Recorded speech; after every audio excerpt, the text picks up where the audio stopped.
which causes you to just never be you, but to be your correction. So what I will tell you to do on this one, there's several things. One, you can put they're saying rubber band around your wrist. Explain it, Jen. Okay, so part of this amazing spiritual walk is to do the reward and punishment.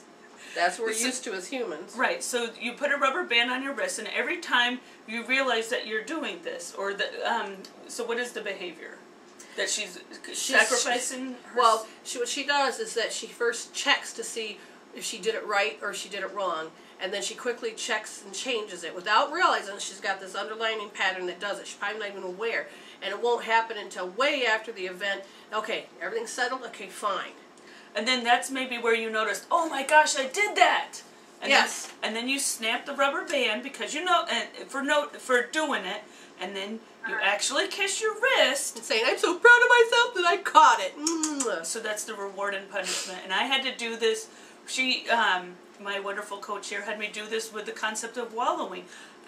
5,000 different definitions to the word wallow. I had no idea I was doing it. She kept saying, what is this wallow? Stop saying I'm doing it. I'm tired of that word.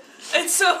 You still got homework to do. Go. Exactly. So then she would send me messages in Facebook that were really funny, and then I would laugh because they're sarcastic, and then she would say 5 seconds later, "Ha ha! I know you laughed at this snappy rubber band." So then, it's noticing that we do these things, but they're depleting us. They're taking away our core essence. They're robbing us of who we are. That natural, awesome, beautiful essence and soul that's inside of us. We have these things that we do that they're just in the way of that, and so then it's just reconditioning. And you go through the process of recognizing when you're doing this crappy stuff, and then you say, yay, I recognize that I did it, so you get a little reward in there, and then eventually you'll realize, hey, I just don't need to do that anymore. Oh my gosh, it's just not serving me in any way. So the thing I would tell you besides doing it, defining what's right and wrong, and notice maybe it is from somebody else that told you, it's their meanings, it's their voice that's stuck in your head. Because they said the main thing that the reason why you had to do this is because that moment you feel awkward was when you didn't like that feeling and you knew exactly when to go right into the right and wrong to protect yourself. And I don't know if the moment you felt awkward, all of a sudden you got punished or what it was, but literally you can feel when people are bitter without them opening their mouth. And you can tell when they're going to condemn you because you feel that awkwardness first, and then you go into a self-correction process. This is one thing that, a little story here, I would have to work at Revco, which was a drugstore. It closed at 9, but you have to count your till down, and you can't leave until the rest of them leave. And my mother knew that the store closed at 9, and I should be home like 9:10. Well, you can't usually get out of there until almost 20 after, especially if somebody counts their till wrong. And then you go to the bank to drop off the money. You got to do all those things, and then you all can disperse. And I wouldn't get home until sometimes almost 9:30. And every time I walked to that door, no matter how many times I explained it, she was very upset. So she'd be angry, and then she would just think and accuse me and say, well, what'd you do, blah, blah, blah, and just literally lash out with all of the thoughts that she had. And so in order for me to combat this, the only way I could survive because I didn't have the healing tools at that point, was fine. I had to be mad. I had to come up with conjure up a story and think about how mad, even though nothing happened, that person made me mad. So then I would think about the story. As soon as I opened the door, I'd say, oh my God, what a rotten night, blah, blah, blah, blah. It calmed her right down. She didn't go into her face, but what it did was destroy me. I became angry, and I would look at things in such a negative way that it really just, stole my core of who I am. Right, you started conditioning yourself based on what they needed. And I had to, when I started to catch myself, I too did the rubber band theory, especially for that one, because it was like, I don't want to live that way. I don't want to be that. So every time you were angry, then snap. Oh yeah, I had to, because it wasn't even about being angry. I was looking for a reason to be angry. I would look for the flaw, or I'd look for something, and then beef that up was the a story. that you could use later. Like Like just putting it in the protect bank. myself. I Make had a to little deposit. Yep, I had to anticipate their moves, and in order to do that, I came up with these really interesting stories. You know? So, anyways, they're saying that they want you to, again, define what right and wrong is for you. Notice how you do it. Notice how the people in your world are bitter and want to make you wrong. I mean, you recognize it. You feel awkward. You feel very strange inside. And the healing I would tell you to do, it's not about hope therapy, but maybe meridian tapping. And you can find that on our website. And one of the things is the meridian tapping is that even though, and then you'll figure out some words, even though I know they're going to be mean to me, I deeply and completely love, accept, and forgive myself. And the instructions are there. Or I'm preparing for them to be mean to me. Even though I have to prepare, or even though I anticipate, just use some words, because what you need to do is disrupt those signals. You don't always have to use rubber band, but if you can kind of catch the wording and tap it out, you will disrupt that signal, so you'll stop making those chemical peptides, so you don't have to follow through on creating that reality to be into being. Okay, you can disrupt it. Okay, so your first healing part is that you're going to have to do some research of how you do it. You know. All right, and you stay tuned and let us know. Come back sometime. You know. Yep. If you're having trouble doing it again, we're soul coaches. You just call and make an appointment, but all that information's on our website. Okay. So you know what our website is? I think it's on. Is it on the show page? It should be. If it's not, then it may not be. It's sometime it changes, but anyway, she'll give it to you. www.m as in medicine, W as in women, reveal, MWReveal.com, and then on the left side is the menu, and look for healing tools. And look for meridian tapping. And watch the videos. Mm-hmm. And go to town. Okay. All right.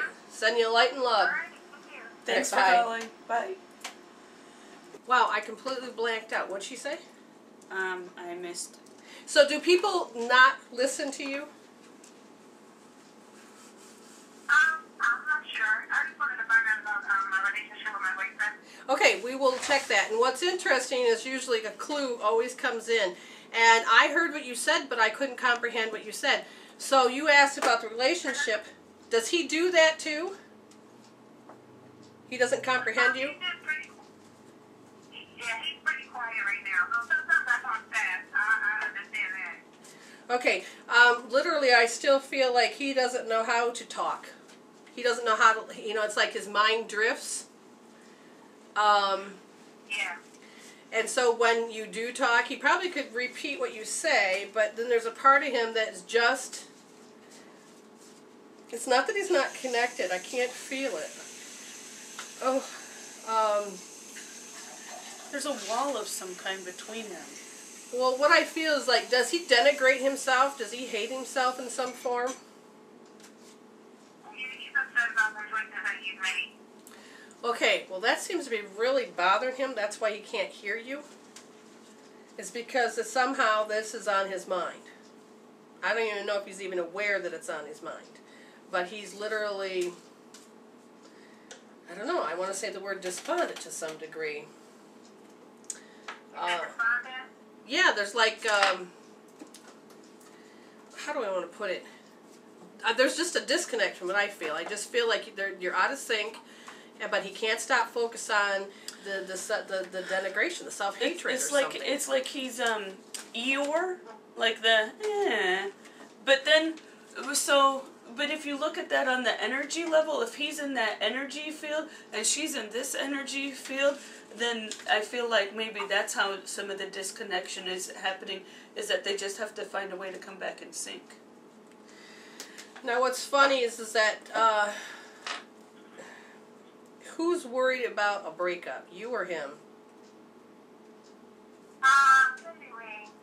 Because they're saying that a lot of energy is going to that I have to pay attention to all the red flags and I don't want my heart hurt again. And it's like you feel like something's not right. Well, then again, it could be him. He doesn't want to be hurt. He was very vulnerable with me, and I had an ex, so I think he came at me. He told me all his feelings and was vulnerable,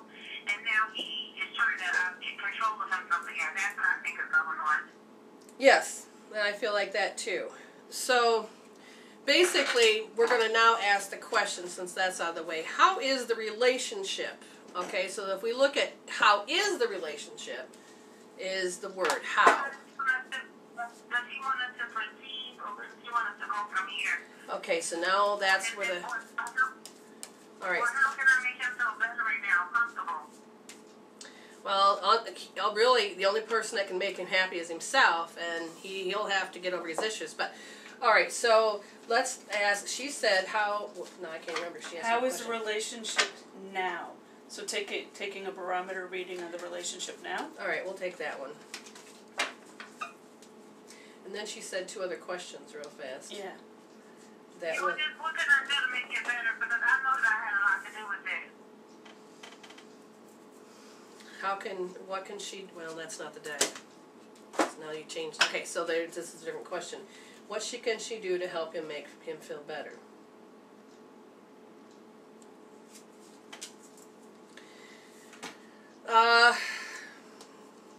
Do you overemphasize, look at everything, analyze everything? Yes, I do. And is it to the point that it drives him crazy and he doesn't want you to do that anymore?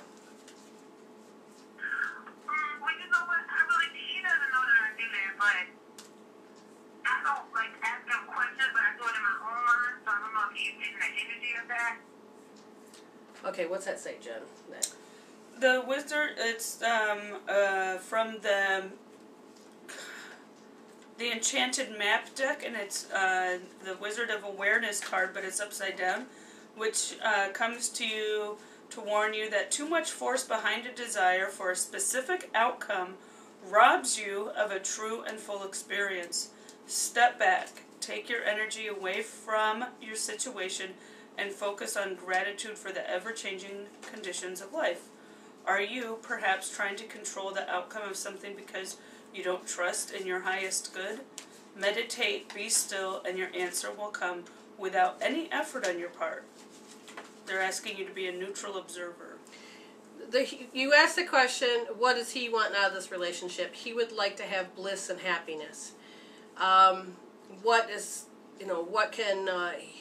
he feel like's happening? A repetitive story, and that... Do you feel like you won't wait for him? He feels like I won't wait for him? Well, that's what I'm feeling, is that I'm asking, do you think that he sees you not going to wait for him? I think that. Yeah, I get some of that. Okay, like I said, because he has the self-hatred that I see going on, he needs to heal that. And because that's not being healed, he is going to go into a state of thinking. So is he a depressed type person?